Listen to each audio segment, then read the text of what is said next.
Hello, my name is Bill, and this is Billboard Comics, and welcome back to our recurring feature, our Friday feature, which we call Guiding Lines. This is the look at the upcoming week's new releases. Today we are covering the releases for July 9th, 2025. Welcome back. Last week's video got a lot of mention, a lot of people watched. If you are coming back from last week, thank you very much. Thank you, I really appreciate it. If you are first time there, I hope you come back. I hope you find something useful in this. One good way to let me know is either give me a thumbs up or a comment in the comment section. That'll let me know exactly what you think of this video, how I can improve it, what do you like, what you don't like, whatever. I will take everything into consideration. This is very labor intensive, as I said before. If you've seen more than one of these, you've seen me talk about this a long time, and I apologize for that. But for you newbies, this is a labor intensive activity, and I would like to actually make sure that that labor is being paid off. Basically, the premise behind this is I'm going to guide you through the new releases coming out there, focus on one particular title. I call that the big book of the week. Then I go over the new issues, the final issues, and any facsimiles that are coming out. Without further ado, let's start with the big book of the week. It's an obvious choice this week for big book of the week. Might not seem like to all the people, but for me it was. And it's not Fantastic Four #1, either one of them. My big book of the week would be Archie meets Jay and Silent Bob #1. No question, no doubt. This is, I believe, the most important book of the week, the one I think needs the most attention, and the one that all of you people out there should pick up and put on your order if you don't have it already on your pull list. This, of course, is a meeting between Kevin Smith's few Skewverse characters and the characters of Archie Andrews and Riverdale and all those guys. You might think on paper that would go together kind of like motor oil and strawberry syrup. However, one thing I like about Archie is that its ability to take chances with its characters and expand its purview. It's not only just through team-ups, but also through its own interior stuff. When I grew up, Archie's been around for 70 years. 75 years, I think. I think it's coming up on its close to be coming up on its 80th year. At least Archie is. And it has been, when I was growing up, basically a safe kind of alternative. It's a kid's book. A lot of gags, a lot of silly stuff like that. Something that you might part of your passion grow out of. And for a long time, so it probably was. But recently, these last couple of decades, they have made an effort to actually reach out and expand its audience by doing other things. They have done, say, The Life of Archie, where Archie passes away, and they have separate lines where they have him as being married to Betty and being married to Veronica. They have The Afterlife of Archie, where it becomes a horror movie scenario where Jughead becomes a zombie and they have to deal with that. They also have more realistic ones take on Archie that Mark Waid did a couple of years ago. They have also similar takes for the Archies and Josie and the Pussycats. But where all got started was back in, I believe, the 90s, I think, was when Archie teamed up with Punisher. Another unlikely pairing that you would think really wouldn't work, but actually worked quite well. Basically, the Punisher came to Riverdale looking for a criminal who just so happens to look just like Archie Andrews, and hilarity ensues. It was a crossover between two completely diverging characters that you didn't think would mesh well, but actually it did, and both characters were remained as to their standpoint, as to their characterization without losing anything, and also work together as making an entertaining book. Archie has done this a number of times over the past. They've teamed up with the Ramones. They've teamed up with the cast of Glee. They've teamed up with Predator, another unlikely pairing. But through all these things, you get to see the malleability and the able to be adapted into different forms by the Archie characters. I think they only begin to scratch the surface of the possibilities behind it. There could be all kinds of stuff like this, but there's not even a regular comic book sized Archie comic book coming out yet. They need to fix that. They have the whole lines of digests that appear on every supermarket shelves, but they should have a whole line of comic books to go along with this one, because this is going to be a comic book format. The pairing with Kevin Smith. Kevin Smith, of course, is one of my favorite filmmakers of all time. I don't know if I might have had this during a haul video I had for New York Comic Con last year. I don't know if I did one for that or anything like that, or I spoke about it in the months I've been doing this channel. But he was at New York Comic Con last year, and I got a VIP pass, and I also got a photo op and a meet and greet with him. He changed my life. basically, as movies do.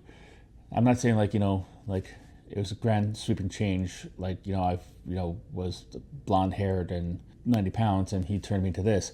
He kind of like changed my life the way it was. I remember I used to like, one of the things I did with my family was get VHS tape. Back in the day, everywhere we lived, you had at least 6 or 7 places that rented videos out for you. And trust me, me and my parents had cards for everyone. I mean, Price Chopper used to rent them out, the supermarket, obviously Blockbuster, but a whole bunch of mom and pop ones. And there's this one mom and pop ones over by a pizza place that we like to go to. We'd go there, get pizza, pick a movie, take it home. And over time, I got kind of friendly with the girl behind the counter there. She was really awesome, around my age. And this is not like a romantic thing because she was way out of my league. She was just way, way out of my league. But I digress. We used to like talk about, oh, did you see this movie? Oh, that's great. Oh, yeah, I saw the movie. That's awesome. Thank you for recommending that movie. That was awesome. So we'd have like kind of like a stuff like this going back and forth. So one day we went in there and walking the door, she makes sure, come over to the little desk where they have like the cash registers, point of sale system. You need to watch this. And she hands me this cassette, and it was still in the cardboard sleeve that the VHS tapes came in. Oh, what is this? Is it out? I could pick it up on there. I'm like, no, it's not out yet, but you need to watch it before it gets, because it's awesome. You need to watch this. I'm like, so what is this? This is a screener. Take it home and watch it. Why don't I get you in trouble? Take care of it, bring it back, but you need just take it. So she eventually just gave it to me and gave it to me, and that was first Clerks, and blew my mind. If you haven't seen Clerks already, I envy you because you have the chance of seeing it for the first time with brand new eyes. It was, and it might be different for you because he is a generational kind of talent, but he really spoke to like the Gen X, at least the segment that I was residing in. He kind of talked to friends who are vulgar sense of humor and but nice down and deep in their hearts, and in dead end jobs, and just trying to make ends meet and not sharing what they want, and trying not to screw up what they have.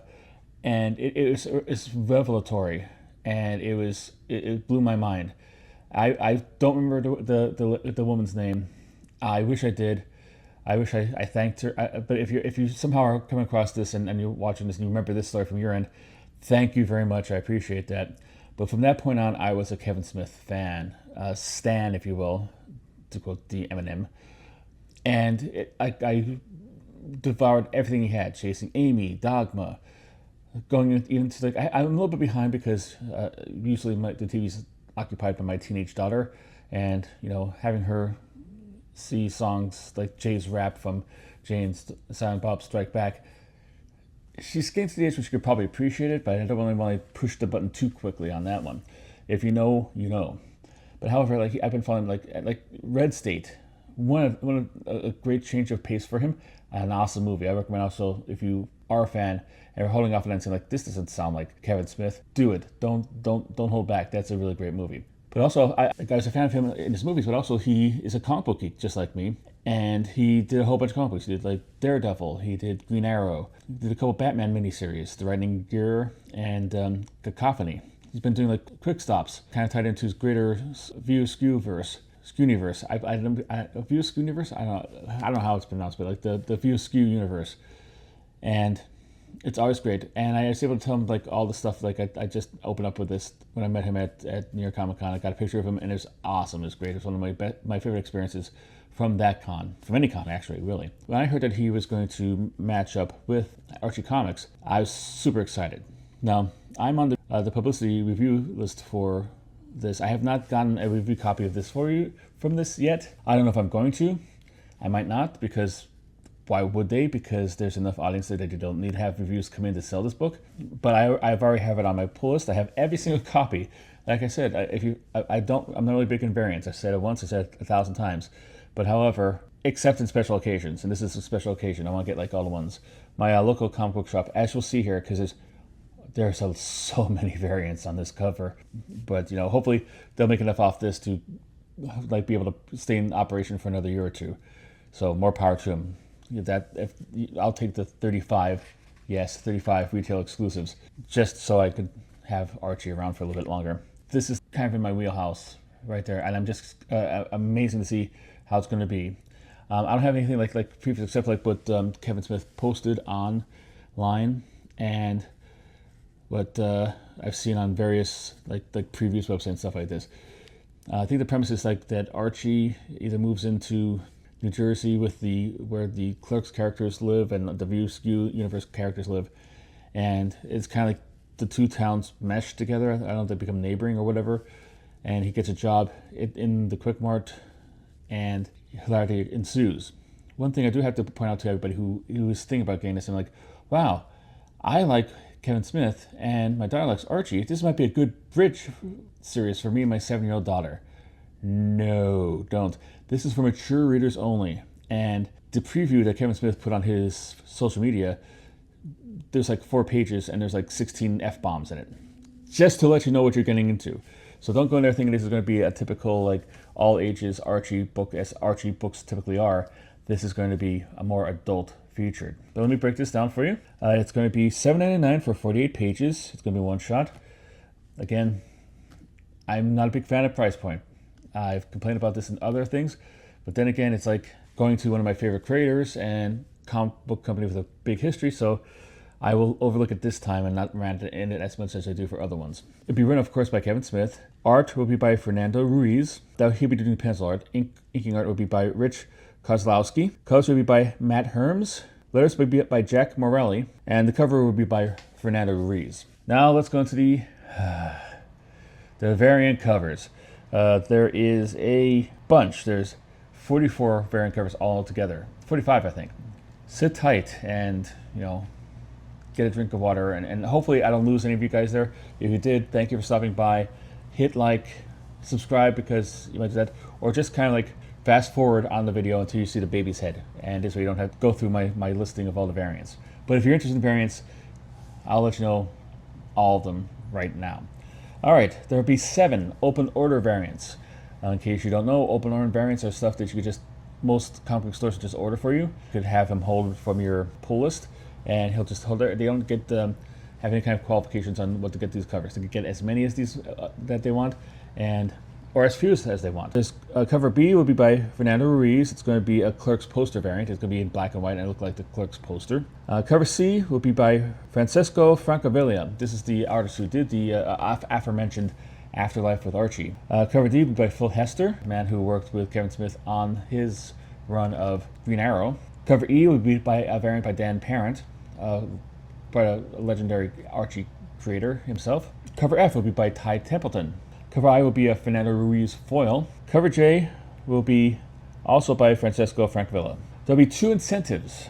Cover G, a 1 in 10, Dan Panosian. And cover H, a 1 in 25, Michael Allred. And I gotta say, like, just from that little section there, that's an all-star list of creators. Having Allred and Hester and Templeton alone is enough to actually make me. Now you know why I picked up the variants for these covers. I did not pick up these specific covers because A, number one, I don't have, yeah, I'm not that rich, and B, I believe they're specific to certain vendors. I did get the IA Comics version, which I'll get to in a second, but the rest of them are kind of like, I don't know if I'll ever get, and I will not lose any sleep over it. But however, there are 35, 3, 5, 7 times 5, 5 times 7 retailer incentives. God bless you all.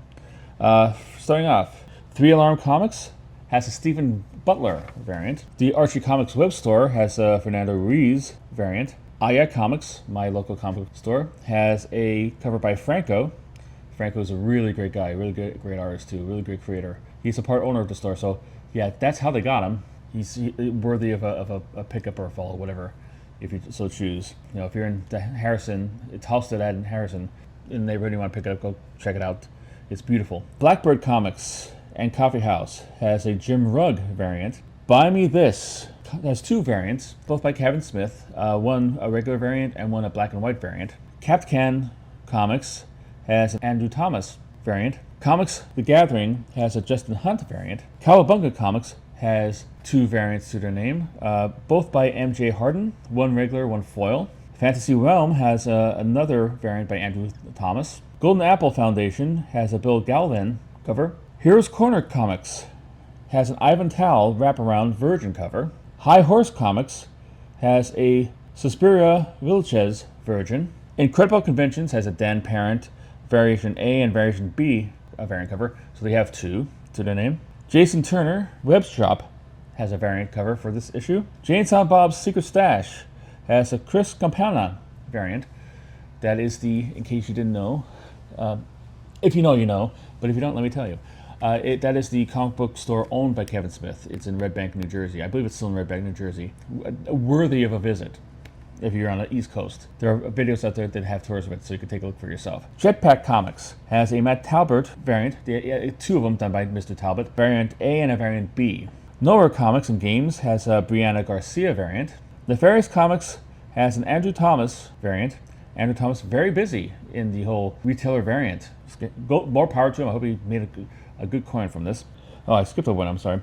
Leonora Valenti and Marco Mariachi cover. Mellow Fellow Trading has a Dan Parent Virgin cover. More Fun Comics and Games has a Brian Kelly variant. Then in Nefarious Comics by Andrew Thomas. Then Paradox Comics and Cards has a Troy Becker variant. Rubber Chicken Comics has a Dean Calvesian cover. Santana Collections has a Jesse Lundberg cover. Smodcast Cinemas, which I believe is a movie theater owned by Kevin Smith, has a John Sprinklemeyer cover. Stadium Comics has a Nuno Pereira cover. That Boy Chris P Comics / Scotty Dillon Comics has a Matthew Waite cover. That Buddy Bob has a variant as well. I don't know if the actual artist was chosen for that yet. The Adventure Begins has a variant of its own. The Comic Hunter has a Giselle Legas variant cover. I really like her artwork. She has a naughty kind of like comic strip called Menage a Three that you can find on like online someplace. But she does work in kind of like a cartoony Archie kind of style, but very, very brilliant cartoonist and writer and artist. So, you know, if you go to Comic Hunter, throw some money her way by picking up her variant cover. All right. Velocity Studios has a Chris Hoffman cover, and I believe that is it. I'm sorry it's all over the place because I don't know if like somebody hit the mouse and moved the stuff in there because I missed the whole swat of them. I had to go back over them, but I have all that, and they should correspond with the stuff was on the screen just 5 seconds ago. And there'll be one event exclusive, and if you know comics, you know what event that is. Obviously, it's the San Diego Comic-Con. It's going to be SDCC 2025 Dan Parent variant. So if you're going to San Diego Comic-Con, number one, I envy you. Number two, have a great time. It's a great con. And three, maybe stop by the Archie booth and try to pick that up. That's the big book of the week. Now let's go on to new series starting this week.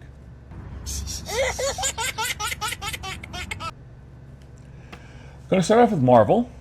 And we're going to start with something. This is how egotistical I am. Let me just give a little. If you made it this far, thank you. Let's bond. This is how egotistical I am. I'm here in my own mind, in my own Walter Mitty existence, a guy with a channel that only has under 30 subscribers, which you could change by subscribing to this post. On a post that at the most got, I think, 40 views, which you could change by sharing this, which videos hardly ever get any comments on it, which you could change by leaving a comment on this video, and maybe get 1 or 2 likes at best on each one, which you could change by liking this video. I am arrogant enough to think that there's, in my Walter, and this is just a pure fantasy, I know it's not anywhere near realistic, but in my mind I'm just thinking to myself, yeah, there's somebody in Marvel right now just cursing themselves that I did not make Fantastic Four #1, the big book of the week. Why wouldn't I? It's Fantastic Four #1. It's also part of Marvel's kind of like all kinds of publishing plan. This is like there has been videos online about this, about how Marvel is just screwing the pooch when it comes to this. Hardly any series lasts more than 10 issues before it's canceled and rebooted. If it lasts longer than that, eventually it gets to a certain point, it's canceled, rebooted with the same creative team, just to get more a bump up in profits and money coming in.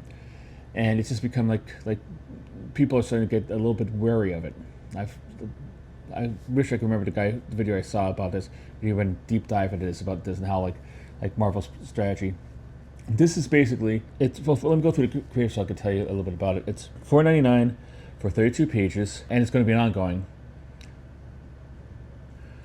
It could mean it's going to be for 10 issues. It could be 25 issues. I doubt that it's going to make it past like 100 issues. I very seriously doubt it. If I'm wrong, I'm wrong. It might even not make it to 50, because 50 is like, I think, the longest anything's ever lasted.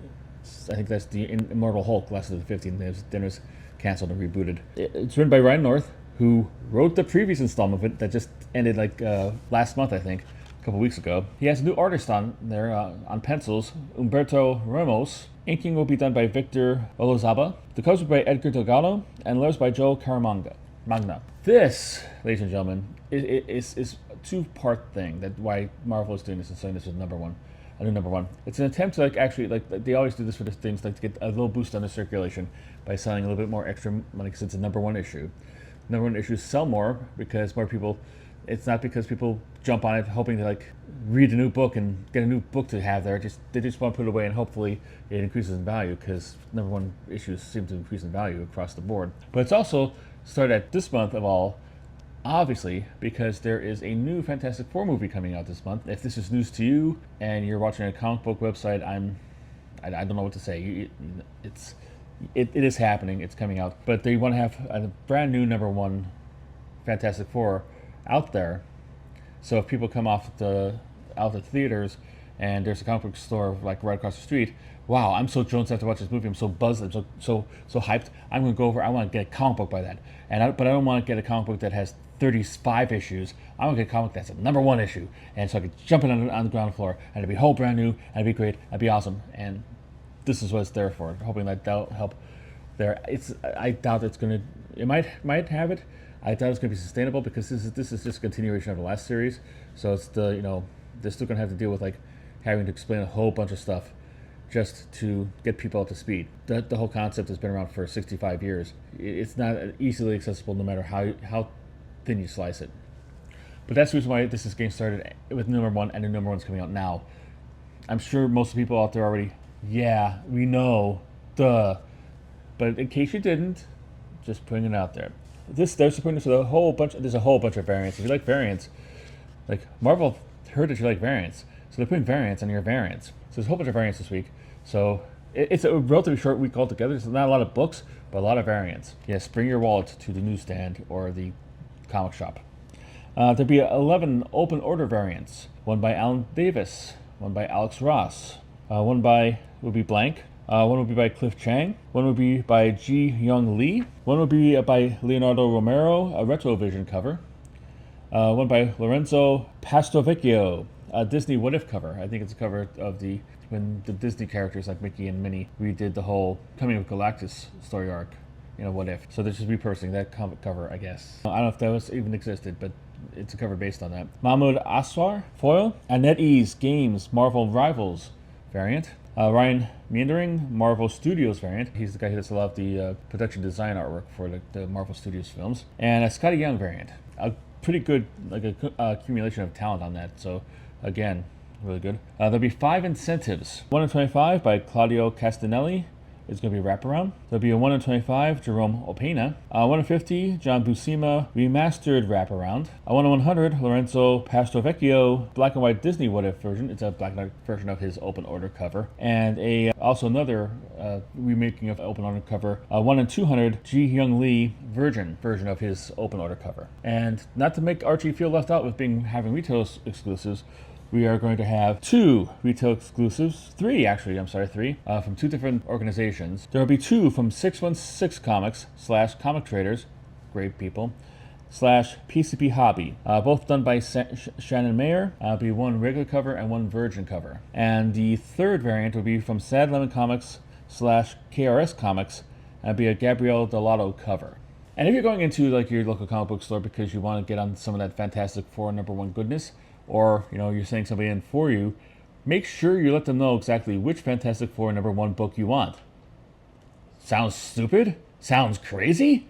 It is, because Marvel decided to put out two, count them, 2 number ones featuring Fantastic Four this week.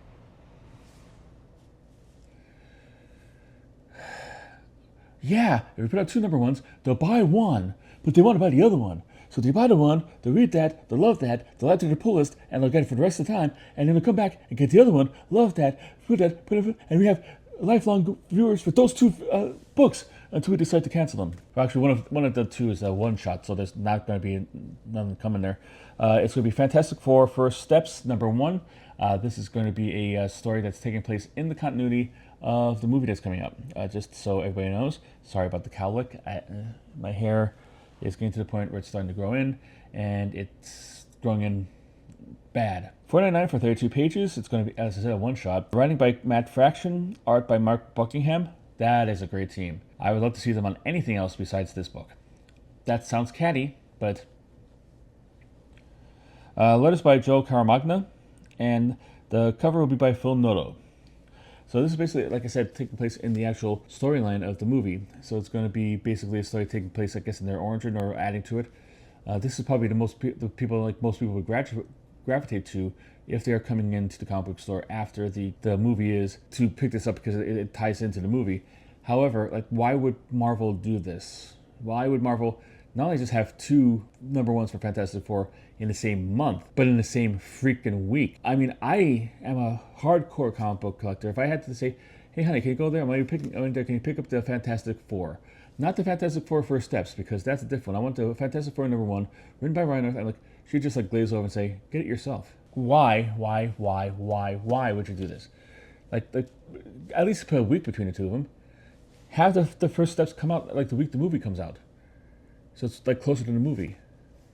It just boggles my mind. It's like I'm sure they're trying to think it's a surefire way for them to make money. However, I think it's just going to cause confusion amongst the non-initiated comic book fans who might not be able to tell the difference between the two and just pick up one thing, it's the other, and they'll be frustrated by Marvel Comics and never want to have comic books again. But I'm like cynical kind of guy, so maybe it won't be that way, but like you could just have a week between the two of them, or make this a double-sided one and have like the Fantastic Four First Steps added to the new #1 from Fantastic Four #1, and have them both as one big oversized book, and this way to get both of them at the same time, but you don't have to worry about any kind of confusion that way, and you'll probably be able to make more. No, probably not, because you'll probably have to sell for $7.99, and this way you could sell a whole different one for $4.99, and that's a whole lot more money, and that's what Marvel's all concerned about. Stories be damned.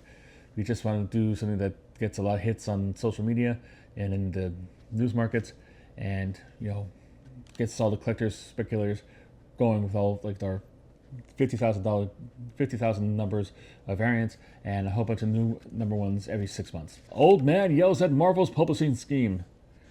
I should make that meme and flash it up here every time I complain about this.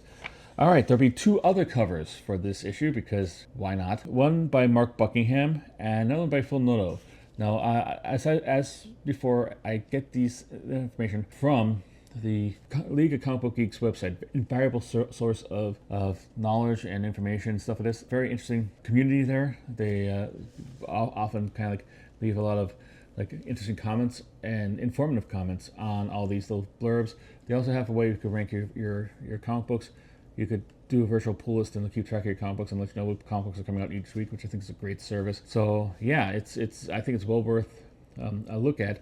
I find it invaluable for this segment, and the other thing I have is like they have 500,000 pop-up ads every time I go on there, and it's like I'm trying to get an image, and also a image like a pop-up ad comes in, and so the image I saved has half like about Ozempic on it, which I'm sure nobody wants to see. But yeah, but getting back to what I was saying, their website had both Phil Noto covers looking exactly the same. So I don't know if like I didn't have any marketing tests. It might be a foil or something like that, or a virgin. I don't know. It looks like it had trade dress on it. They might just use the image. They didn't mention anything about that, so it might be a different cover entirely than the first one, or it might be a different material in the cover. So beware. Another one that I'm sure in my Walter Mitty-esque fantasy of my mind that Marvel's mad at me for not making the big book of the week is the Marvel Swimsuit Special. Friends, Foes, and Rivals. Rawr. #1. I added the RAL. That's not part of the title. $5.99 for 40 pages because you can't pay too much to see cartoon people wearing swimsuits. And it will be a one-shot because, once you've seen it once, you don't really need to see it again unless like there's a new character introduced and you can watch that. It has two writers because this one, I joke, I kid, but this one actually has a story around it, built around it. It's in continuity, I believe, like Roxanne, who is the evil corporate thing. Back in the 70s when I first started creating comic books, they were a take on Exxon, and we all know how evil they are, as an evil corporate thing who wanted to take over the world and were involved with the Secret Empire and a whole bunch of other people. Now it seems to be basically the stand-in for any evil corporation you ever want to think about. They were going to do their own bootleg swimsuit special for the superheroes, using like paparazzi photos. And this is in continuity. This is not something my favorite mind made up. So the Wasp says, okay, we're going to beat them to there. We'll do our own swimsuit issue. Come on, guys. Get in your swim trunks. Let's go. And so this is the whole concept behind this, is that Wasp pull all these people together and to have them do a swimsuit issue. So, yeah, so not just so you could see like Jennifer Walters and like her voluptuous body in a tiny purple bathing suit. No, perish the thought. No, it's really in continuity reasons for this, and I'm sure it's going to be referenced for every Marvel comic from now until the end of time. But there are two writers, Tim Seeley and Tony Fleecs, pretty good writers, but there's going to be a whole boatload of artists, as you would expect from a comic book like this. Let's begin. Mahmoud Asrar, Nick Bradshaw, Aaron Kuder, David Marquez, Ron Lim, Nick Klein, Mirka Andolfo, Luciano Vecchio, Marguerite Savage, Joshua Cassara, and Rusi Yamata. Those would be by Travis Langham, and the cover would be by Adam Hughes. If you, there should be like a law passed by President Trump, and I'm sure if you talk to him nicely, he'll make it for you, that Adam Hughes should do the cover for every single swimsuit issue ever. Even the Sports Illustrated one. This will be supported by 6 open order variants. One by Lucas Wernick, one by Mark Brooks, one by Pablo Villalobos, one by Russell Donnerman, one by Tarun Clark, and one by Terry Dodson. And there'll be 2 incentives to go along with this. Russell Donnerman, a 1 in 50, I believe it's a virgin, and a 1 in 100, Pablo Villalobos virgin. And there'll be 11 retail exclusives. I guess it's summer. I guess it's the summer of retail exclusives, because this is like the 3rd one that had retail exclusives, and some weeks don't have any. 616 Comics / Comic Traders. Really great comic traders. Whatnot. Follow them. You'll be glad you did, and you could thank me later. Has a variant by Ivan Tal and Shannon Mayer. Each artist has 2 variants, 1 regular variant and 1 virgin variant. J. Scott Campbell's website has 4 variants that he did the covers for. Black Cat, Magic, Mary Jane Watson, and Rogue. If you are a fan of any of those covers, and or J. Scott Campbell, be on the lookout to try to pick those up. Try to get them out before they sell out. They probably might sell pretty quick. Karis Comics / Sad Lemon Comics / The Comic Mint / 789 Comics has 2 variants by Greg Horn. A regular version and a virgin version. But we're not done yet. We have one last book, new book coming out from Marvel Comics. It's Predator Black and White and Blood, number 1, $5.99 for 40 pages. It's going to be a 4-issue series. I think this is a new entry into their kind of like more adult, more mature, more bloody, hence the blood line of comic books. This series will be written by Joe Kelly, art by Alvaro Lopez, and cover by Simone DeMeo. There'll be 2 open order variants for this, one by Mahmoud Asrar and one by Paolo Villanelli. There'll be 2 incentives, a 125 by Federico Vincenti and a 100 of the Simone DeMeo cover by the Virgin. Next up, we go to DC, which has 2 new issues. 3 actually, I'm sorry. 3 new issues, although 1 is not exactly new. You'll find out when I get to it. First off, Batman, Gotham by Gaslight, A League for Justice, number 1. This, of course, is their Elseworlds initiative, which they decided to actually, instead of just having 1 shot or 1 miniseries, to do a whole line of books from, which is a way to make money. But this is taking place in the kind of like the Batman in the Victorian era, where he's, jumping from rooftops to rooftops, and it's expanding out to now to cover other characters from DC Comics and forming a Justice League between them. If that's your kind of thing, then you probably already know about this. But if you don't, that's what the whole thing is about. It will cost you $4.99 for 40 pages. Be a 6-issue miniseries. It'll be written by Andy Diggle, good writer. Artist by Leandro Fernandez, and a cover by Leandro Fernandez. There'll be 2 open order variants for this. A cover B by Sebastian Figueroa, and a cover C by Bill Sienkiewicz. There'll be 1 incentive, a cover D by Christopher Mitten. I forgot to write down what number it is, but you like Mr. Mitten's work. then ask your local comics shop for one. Next up will be a Superman Treasury 2025 Hero for All #1. Again, another new issue to tie in with a movie that came out. By the time the Superman movie is coming out the Friday after this is released, so again, hoping this one. This is especially kind of like daring by DC, because this is an oversized Treasury-sized book. So it's the bigger one that's harder to carry around with you, especially after you just leave the movie theater. So, but there's going to be plenty of new Superman series for you to choose from if you decide to come in and the local comic book shop and buy some. And I'm sure like any person who works at a comic book shop will be able to help you find even more if you just the ones that they have you don't like. So don't be afraid to go in. But this is going to be $14.99 for 80 pages, and it will be a one-shot, thankfully. Be written by Dan Jurgens, art by Bruno Redondo, and the colors are by Adriano Lucas. And if having a oversized $14.99 80-page comic book wasn't enough, they have 4 other covers for it. Cover D, Superman movie photo. This is basically a still from the movie. It's like I think it's what the movie posters where he's skyrocketing into the sky. Cover B will be by Dan Jurgens. Cover C will be by Scott Koblish, Friends and Foes. Scott Koblish, it's similar to the ones that Scott Koblish is doing for the history of the DC Universe, where he jam-packs every character that was ever in the book into one cover, but only with Superman this time. And cover E will be by Bruno Redondo, Foil Virgin. And next up, and what I think might be the most interesting one here, is the DC WIP, which I imagine stands for Work in Progress, All-Star Superman #1. It's $14.99 for 24 pages, and it'll be one shot, and it will also be oversized. It'll be a treasury-sized book. I think DC might have bought some stock into whoever makes the comic book bags for those oversized books, and so they're going to town with that.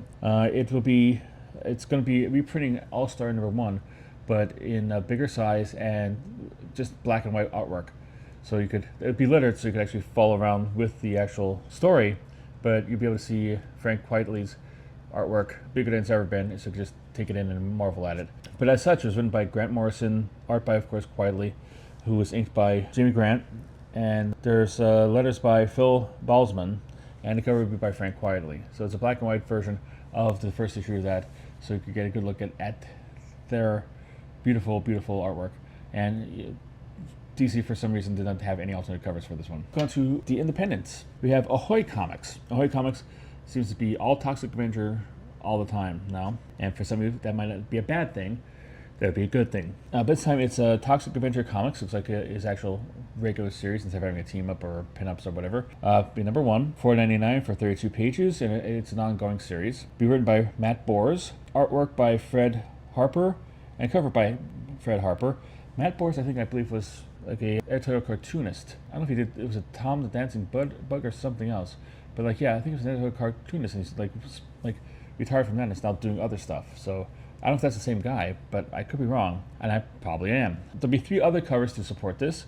Cover B by Matt Bors. Cover C blank. Cover D will be by Fred Harper. Next up is Bliss on Tap, which will have a new #1 called 6 Shots. $4.99 for 36 pages. It'll be a 2-issue series. So check back in a month, maybe, if it actually decides to come out, and you'll get the final issue of this in our final issue segment. It is written by Brian Phillipson and Jordan Leckman, and art will be by Alex Cormack. The premise behind this is a man who has had his family killed is visited by the devil and given a revolver with 6 shots in it, so he could be able to kill 6 people and send them directly to hell.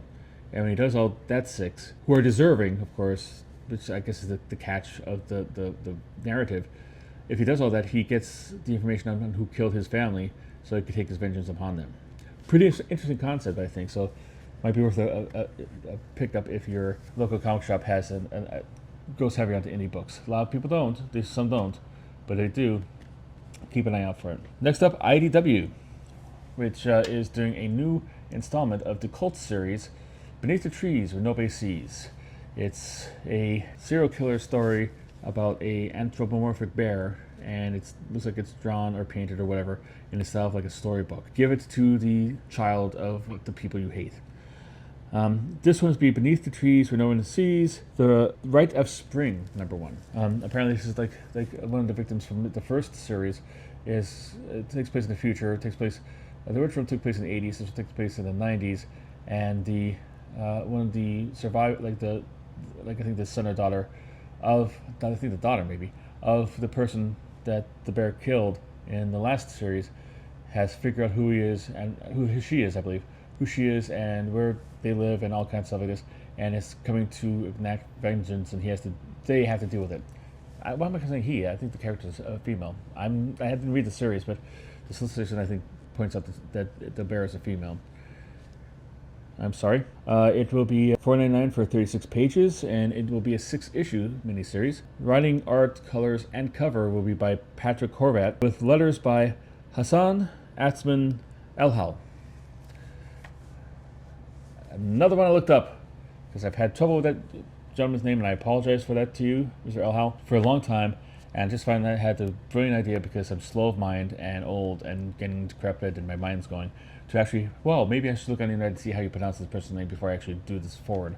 So, there we go. There'll be 3 open order covers to support this. Cover B, a Tony Fleecs movie homage. I believe it's the homage to the poster from American Psycho. Cover C will be a Riley Rossmo storybook version. It's going to look like a storybook, so that'd be the version to give to your kid to give him nightmares for the rest of his life. And cover D will be by Scotty Young. 3 incentives. 1 in 10 by Patrick Horvat, Virgin. 1 in 25 is a version of the Tony Fleecs cover. And 1 in 50 will be a Riley Rossmo black and white storybook variant. There'll be 2 retail incentives. Mellow Yellow Trading Company will have a Scott McFarlane cover. Actually, there'll be 3. The other 2 will be by PC Hobby and MG San Diego Comic-Con 2025. Dave Dorman variant. Both will be versions, but one will be foil, one won't be. Next up, we have Image.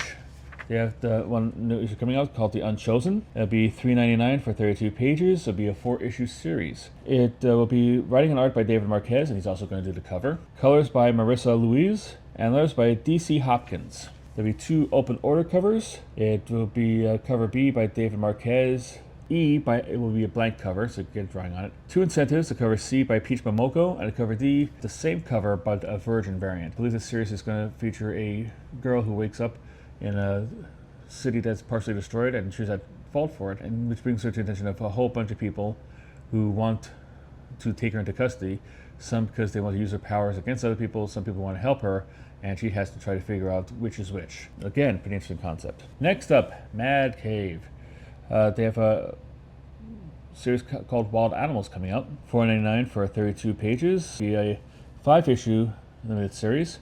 Be written by Ed Brisson and art by Andy Kuhn. And the cover will be by Andy Kuhn. And there'll be one other cover C by Robert Hack. All right, let's move on to Oni Press, who has 1 new issue coming out, and this is the final new issues before we get to the let's try this again sub-segment of this sub-segment. It'll be another installment of their Rick and Morty license, Rick and Morty versus the Universe, #1, $4.99 for 32 pages, 4-issue limited series. It'll be written by Daniel Kibblesmith, art by Jared Williams, cover by Alessandro Santoro, and a cover by Dave Borden. There'll be 3 open order covers you can choose from if you want to add on to this Rick and Morty magnificence. Cover B by Juan Gideon, cover C by Troy Little, and a cover D, which I believe be blank. Alright, there'll be 4 incentive covers.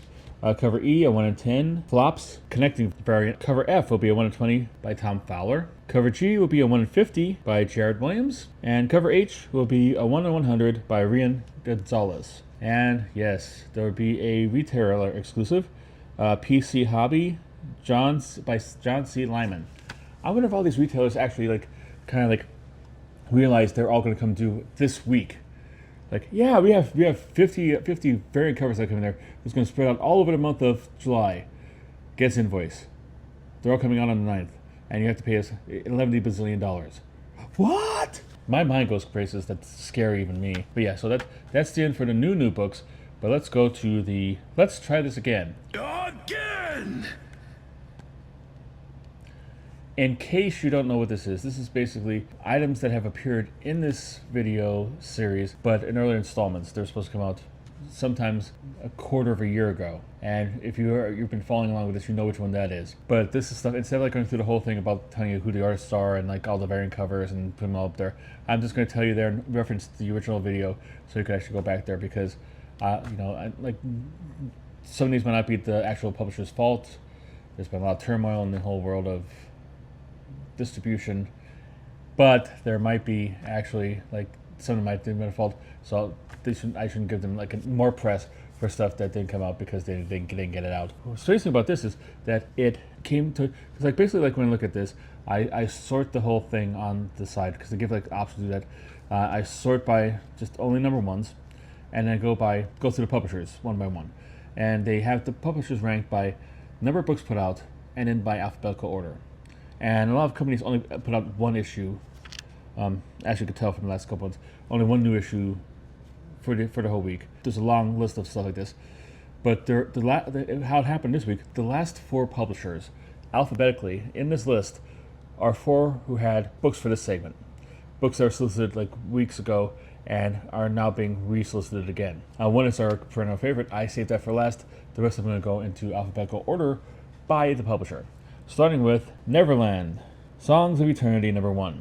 This is one by Xenoscope that they first solicited back on 6/25, so 2 weeks ago, last month. And like I said, I usually I try to look and see if these I try to filter out all the reprints and the second printings and whatnot. This is not. So like this is just like basically stuff that was supposed to come out that didn't come out, and not stuff that came out and this is a second printing because it's sold out. So I don't believe that any of these books have had are going under second printing or third printing, whatever. I just think they haven't come out yet. But if there is a different, I apologize for that. But that is one that was scheduled for 2 weeks ago coming out and is now rescheduled again for this coming week. Next one is Return to Skull Island #1 by Titan. I covered that on the 6/18/25 video. So if you want to go through my channel and look through that, if you want like that, you could just try to find it when you can. And you get to see what I said about that. Third one would be Darkstalkers X Street Fighters Blood Throne #1 by Udon. This is back from the 11th of June. It's been resolicited. This is like the third resolicited time Udon has appeared in this segment in 3 weeks. I don't know what the problem is. I don't know like what it is. I don't know if it's like they're dealing with like either internal issues or with their artists, or the whole publishing thing or distribution thing is putting them out of whack. But there you go. And the last one is, as if you've been a fan of this segment or watched any of them all the way to this point before, it is We Only Go Out When It Gets Dark #1 from Sumerian.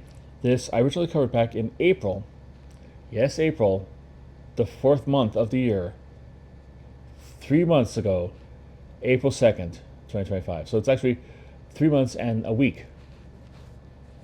I said last week that I was optimistic that I was going to come out this week, and I was wrong. I was going to make a bet with everybody here, and I don't think I fully pulled through on it. I'm glad I didn't, because I probably would have been in really big trouble then. I don't know if this is ever coming out, although there are books on here that have final issues that have been like 3 years in the making. And this today, as I'm recording this, this week, the week of the 2nd, Batman 89 Echoes finally came out, and that was in the works for years before I actually got finished. So yeah, sometimes things just take a lot of time. I am going to repeat with another version of this in an unexpected segment of this Guiding Lines video, but you have to wait to see that, because that's even more daffy than these not being delivered on time. Let's take this opportunity to move on to our final issues.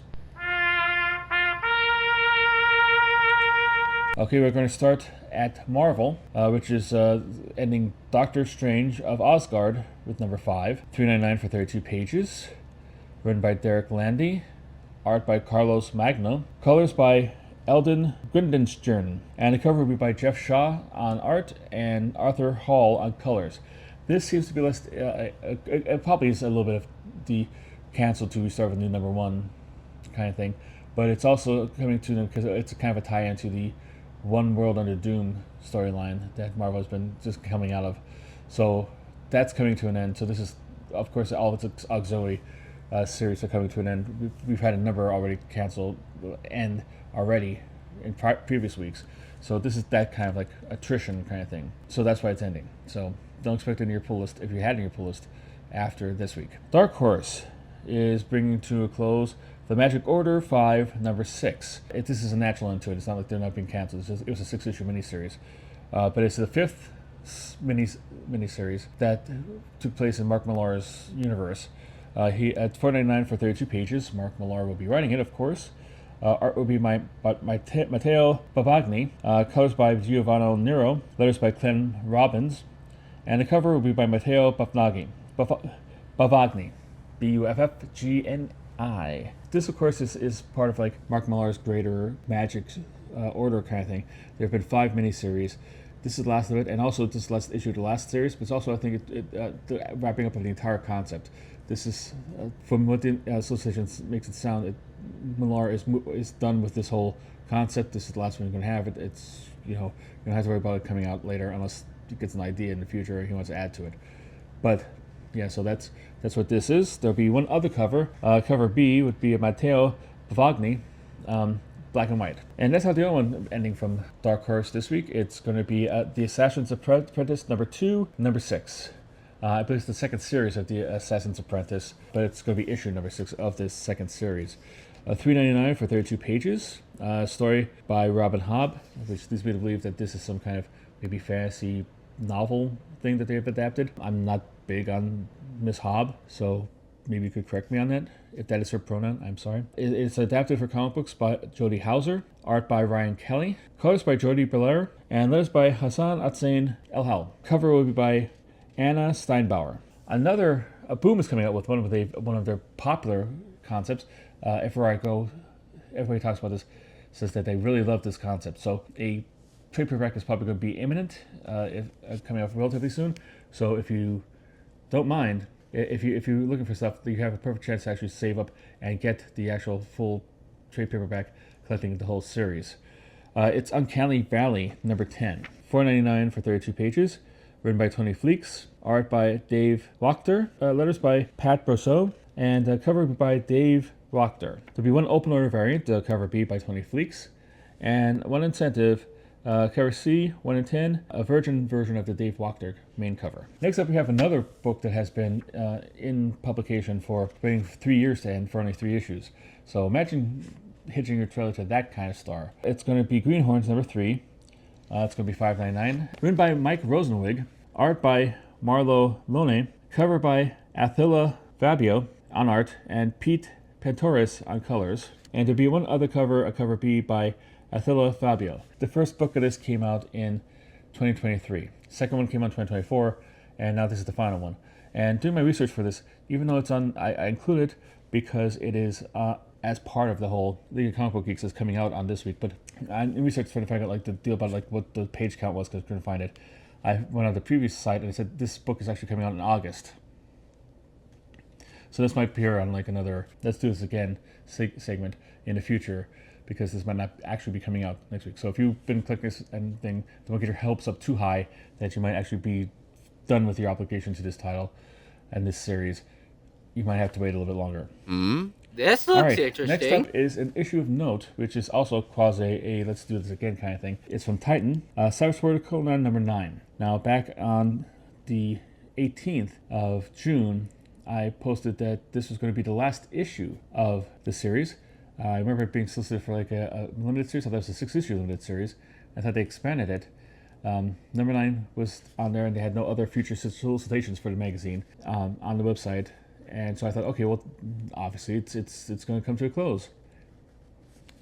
No, it's not canceled. It's still going on. I don't know how long it's going to go on. I don't know if it's going to be a finite series or it's going to go on for the rest of our lives. I don't know, because Titan will not tell us. Another pet peeve. This is like another grievance. Old man yells at solicitation writing. Why are companies not telling us like when the book is coming out? How long it's going to be? Is it going to be a mini series? Is it going to be a limited series? Is it going to be an ongoing series? Is it going to be a one shot? Why are they keeping that secret? I think like the people don't need to know that. Oh, if we tell the person that this is a mini series, people who are looking for an ongoing series will not pick it up. And if we tell it's an ongoing series, the people who want a mini series, a quick in and out thing, won't pick it up. I mean, give the people the information so they know how to. This involves finances. This involves money. This sounds like paying for stuff on like a website, like paying your local comic shop like money to actually pick up these items.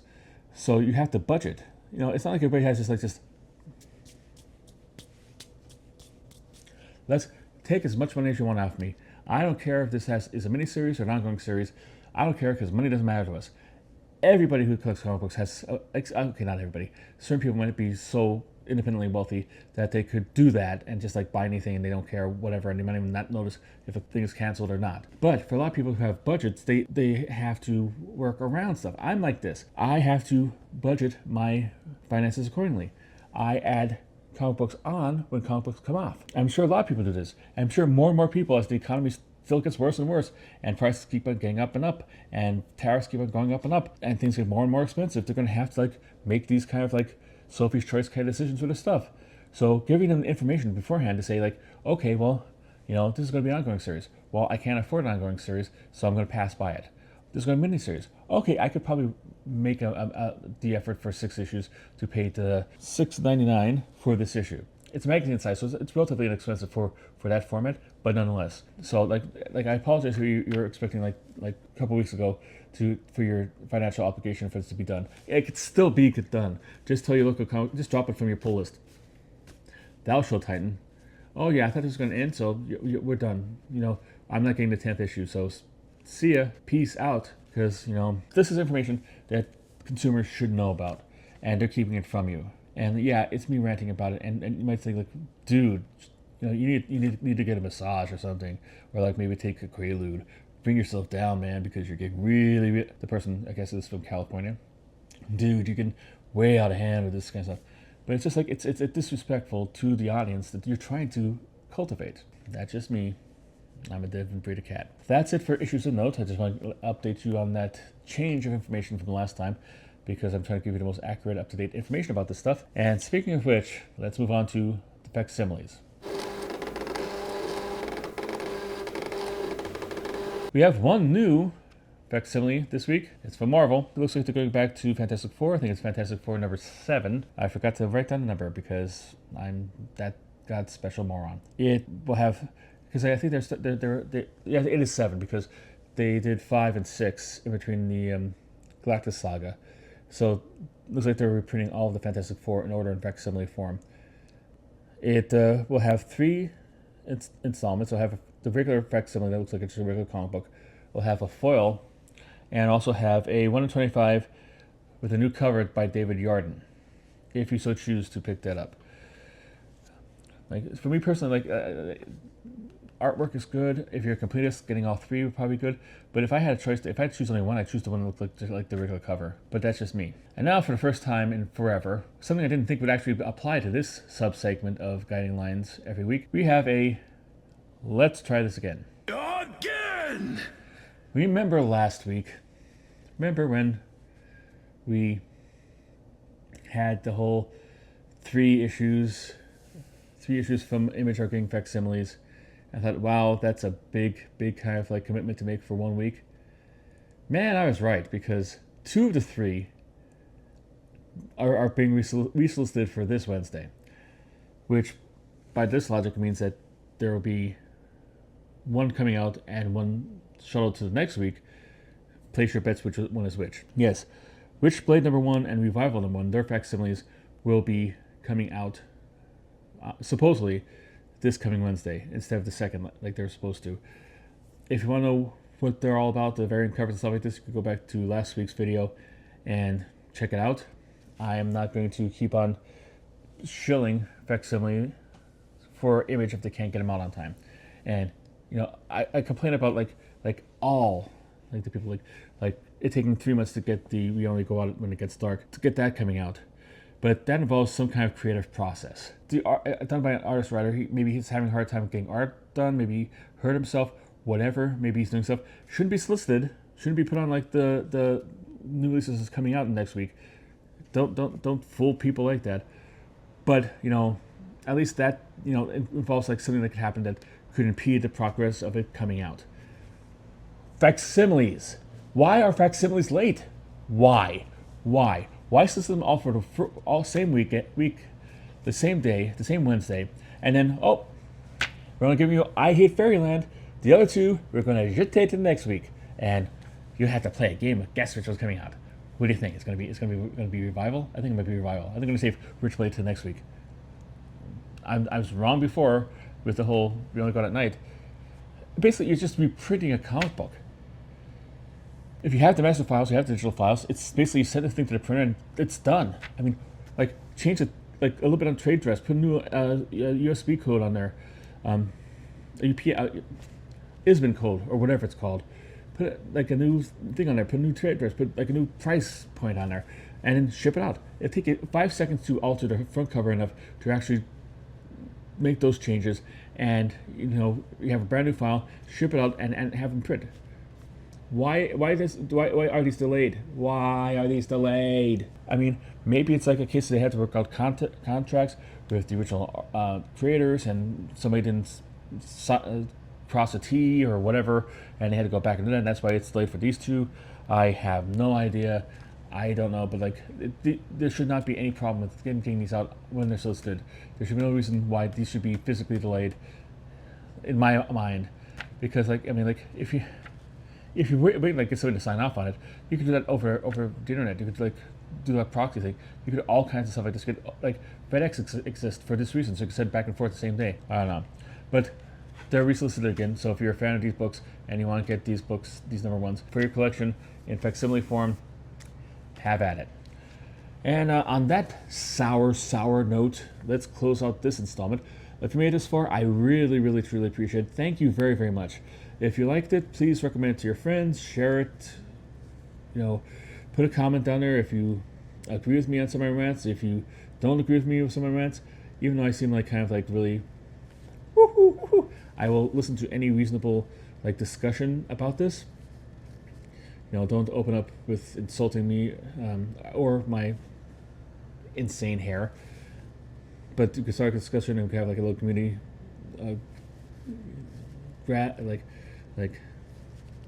a discussion about this if you want so. And if you did make this far hitting me with a like would help a lot. Helps with the algorithm. It helps, let me know that people are watching this and are appreciating this. And if you haven't subscribed already, subscribe. Now this segment will be at least as I'm physically able to do it for the foreseeable future. It takes a lot of work, but I've tried to spread out more over the span of a week, and luckily I have short. Even though like the timing shows it's like a really long video, it's actually really a shorter week in comparison. So we could, do this every week. So like come back every Friday, and we will have this.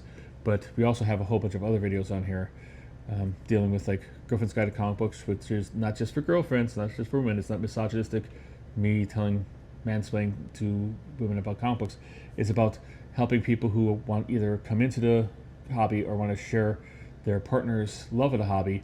Little insights about collecting and picking up books for them and other stuff. I'm probably gonna move on to a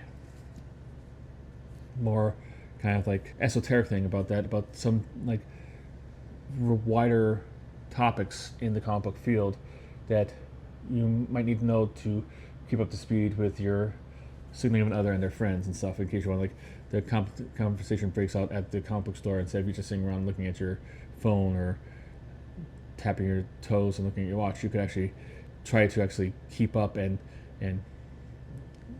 be part of the conversation. Something like the whole who created Marvel Comics, Stan Lee or Jack Kirby. Some really light, airy, not too serious, not too deep dive topics to go into. And that is completely and utterly sarcasm. If you know, you know. But yeah, so that's coming up. I also have Growing Up Comic Books, which is my reminiscence of, growing up as a comic book collector. This week I had a segment on which was better, mad, cracked, or crazy. And the answer might surprise you. Number 3 will shock you. So if you want to check that out. And I also do haul videos and stuff like this. There's a whole bunch of kind of content on here and entertainment for you. Also open to suggestions, so if you want to put those in the comments, that'd be great. Let me know. And so that'll be it for this week. And until I see you next week, keep on collecting.